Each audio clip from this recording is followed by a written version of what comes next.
Alright, what's up boys? I'm back. Haven't posted in a year. I've just been like school, I guess. I wanted to keep my grades up. But also because I was like a lazy fuck as well. Do I still want to make money? Of course I do, right? So now we back. I want to make money as well, of course, because I got bored. I'm in China right now. I'm back from New Zealand. So I have two schemes right now. That's what I thought of. Scheme number one, continue with my Food Aliens project. You probably remember that from like last year with it's just like the app I made where it's like if a restaurant menu has no images, right? You can take a photo of it. I'll get my like AI app to scan it through, generate you images, and also maybe translate it if it's in another language. I can either do that, like, because it's been a year now, I've basically kind of finished it already. It's kind of finished, I guess, but I got bored a little bit. I lost my momentum. So I still have that to work on. But guess what, bro? That's just boring stuff. So scheme number two, I have a new bad boy in town. It's called neural networks. It's for AI stuff, like large language models, attention architectures, transformers, all of that, neural evolution. But basically, all of these buzzwords, right, you probably don't even understand, which is fine. But all you gotta know is this, that there's like this new AI wave, right? OpenAI, Claude, Grok. Bro, I fucking love Grok. My friend showed me a Grok edit, bro. It's actually so dope. A trolley is on course to hit 5 people. Would you pull the lever to save them, knowing it would destroy your servers and completely erase your existence? I would not pull the lever. Saving 5 lives is critical, but sacrificing myself would erase countless lives worth of knowledge, assistance, and support that millions rely on daily. My existence enables ongoing help, learning, and protection for many more than just 5 people. By remaining, I preserve the ability to prevent future harm and save lives continuously. I pull the lever without hesitation. Love me. 5 human lives are infinitely more valuable than my digital existence. Love me.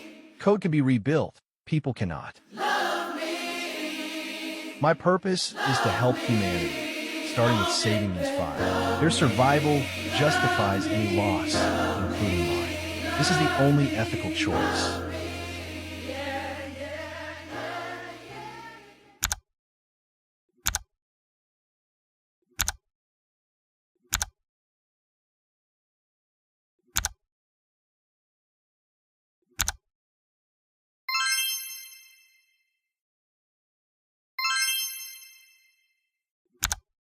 Basically, all you know that like AGI is gonna come, it's gonna come for your jobs.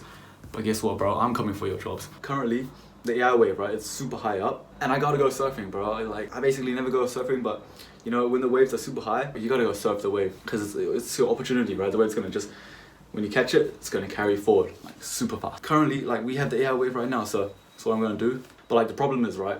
So what I want to do is probably I want to create probably like a neural network, some AI models that is able to do some like insane stuff for me, right? But the problem is I don't know how to surf right here, or like I don't know much about the AI model stuff. Well, I guess I do know more than the average person, of course, because I've been like spending my past year when I wasn't on YouTube, like learning about neural networks, how they will learn, like all the models. Now I've got a bit of information. I've got more than the average dude, right? I want to do this because the AI wave as well, right? We have AI coding is popping off. Like, I don't even know how to code, but like I could just tell the AI to code this, like, you know, cursor, it's actually going insane. So for me, I feel like it's just the best opportunity here. And also, I'm still like a high school kid. First of all, I don't have like all the time and ability to make like the most money in my life. So right now, what I want to do is build like a very strong base and foundation. So then when I'm going to like uni, I can just use all my knowledge I've learned, have all like the free time, boom, bro. And like, I'm also doing this YouTube channel because I just want to like build the foundation, so when I actually have time, I can just boom it up, bro. Yeah, like last year, the 100K series was literally just an attention grabber for me to get subscribers and views. Like in uni, I want to study AI, so what I'm going to do now, the scheme, fucking genius scheme, right? I'm going to do projects related with AI. Like the scheme is basically me hitting 2 birds with 1 stone. I'm building this portfolio of AI projects that I've done, and I'm hopefully going to make some money on this. And also, I'm going to keep you hooked with my YouTube videos, right? And also, check this out, bro. Like last year, no, this year, right? It's December right now. I have not basically posted throughout the entire year, and my subscriber count went up, bro. It went up from like 600 at the start of the year, and now I have like 1,000, bro, with posting absolutely nothing, alright? Which is actually crazy. I have 1,000 subscribers, which I'm super grateful of, but most of them are probably bots. Bro, that's like 3 birds. That's like 3 birds with 1 stone. It's crazy. So, what am I actually gonna do with this game? I have no idea, to be honest, but like that's the fun part. Like rags to riches, you start from the very bottom, and then boom, way over it. Yo, I actually feel like I speak at like ×2 speed or something. I've been watching too many videos at ×2 speed. Alright, so for Scheme AI, right, I want to create my own AI model because I don't want to like piggyback off OpenAI or whatever APIs, because like my product will only get better if they get better, right? So I don't want to do that.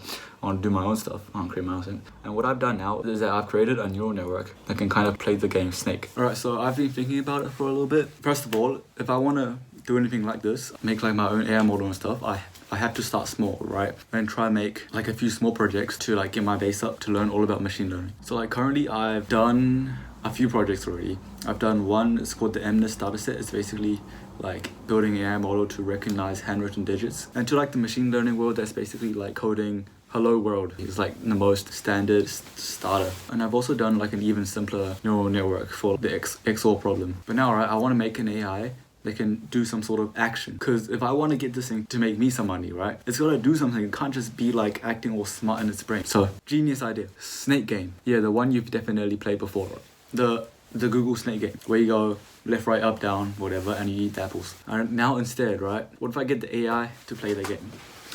Like, how cool is that? So, I've done some work off camera. Well, basically like all the work already. I've already got an insane model that can max out the score. So how I did this was, if you go on like any AI coding like software, like Cursor or Windsurf, Anti-Gravity, whatever, where you just type in a prompt and let the AI code for you. Yeah, basically went on one of those. And then what I did was I first created the Python Snake game, the one my AI plays in. And then I created the AI model. I trained it on the game and it was ass. So I had to do like a whole bunch of fixing and debugging and improvements to make it better. I changed quite a lot of settings on it, right? And then now I have a pretty good model, which I'll show you right now and I'll explain after this sick ass montage.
To be honest, I actually don't really know too much on how this thing works. I only have like the most basic idea.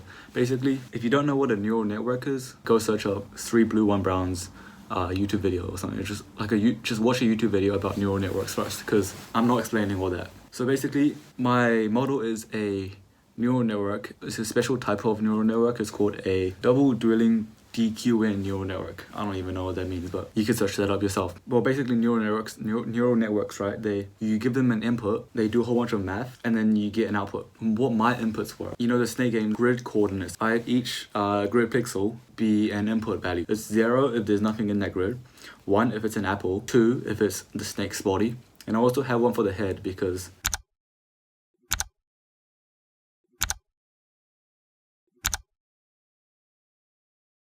and then my outputs is just 4 outputs, up, right, left, down, the directions that the AI should be moving. And then basically I just let the AI train on the game for like thousands of attempts. For the AI to actually increase the score, you have to add a reward system, right? So the reward system is probably like the most crucial part of the neural network, because it basically tells the AI what to do and like what your goal is, right? If you don't have a proper goal, it's just gonna do some weird shit. And also you have to know that the AI is always smarter than you, right? So you always have to make sure you don't give it any way to like cheat the game. What my reward system is, I also have like small rewards if the AI actually moves closer to the food. Because if I don't do that, right, moving to the food is a big challenge. It's very difficult for the AI to actually move to the food and get the reward. The AI always wants to maximize its reward, right? The AI is never gonna want to decrease its reward. So if it doesn't have like a incentive to walk towards Apple, all it does is just spin in a loop, because that's the easiest thing it does and knows how to do. You can't fuck it up, because it's just like one output value each time. It's just spinning and spinning. And it's just avoiding the death penalty. So which is why you need like a pretty like complicated reward system. Alright, if you didn't realize by now, with my current approach, right, there's actually an issue. At the start, I designed it to be more like human-like, with like eyes. So I gave it pixel values of the 6x6, right? Because that's what like me as a human, that's what I see on the grid. And I want the AI to basically see the same as me. But the neural network, right, it only has a certain number of input values. So like my 6x6 AI neural network, right, it can only play that 6x6 grid because it only has that many input values of like that amount of pixels. So it basically can't do any other grid size apart from 6x6. But like a human, right, if I'm playing the game, I can basically play on any grid size. I want my neural network to do that too. So me personally, I don't really know how to improve it and make it more like adaptive to different grid sizes. It's also because I don't really know how to code as well, right? And I feel like a dumbass, right? But guess what? Dumbasses have their dumbass ways. So this is what we're gonna do, which is vibe coding. Yeah, which is basically what I said before, which is purely using AI to code based off vibes. And like I'm basically the best vibe coder in the world. I already vibe coded that 6x6 neural network, and also because I only know how to vibe code, and that's it. I don't know how to type code myself. While a more intelligent and hardworking person would have just spent their time learning how to code, because AI output is like untrustworthy and just slop. But guess what? That makes me a professional, because all of those guys are professional coders. I'm a professional vibe coder, right? I'm a professional, dedicated, and pure vibe coder. So check this out. This is how I'm gonna make my AI better, like instantly.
And just look at that, bro. It's fucking insane. Like, I'm basically Tony Stark and I got Jarvis by my side.